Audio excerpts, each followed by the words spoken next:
अस्सलाम वालेकुम फ्रेंड्स, उम्मीद है कि आप सब खैरियत से होंगे। तो फ्रेंड्स, आज मैं आप लोगों को जो टिप्स बताने वाली हूँ वो डॉक्टर बल्कीस की है।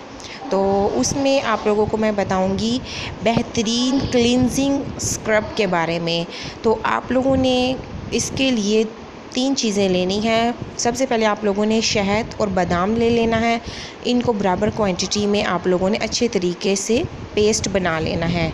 फिर उसके बाद आप लोगों ने पेस्ट को किसी प्लेट वगैरह में डाल के उसमें चंद कतरे लेमन के आप लोगों ने उसमें शामिल करने हैं। उसके बाद आप लोग इसे अपने फेस पर अप्लाई करेंगे।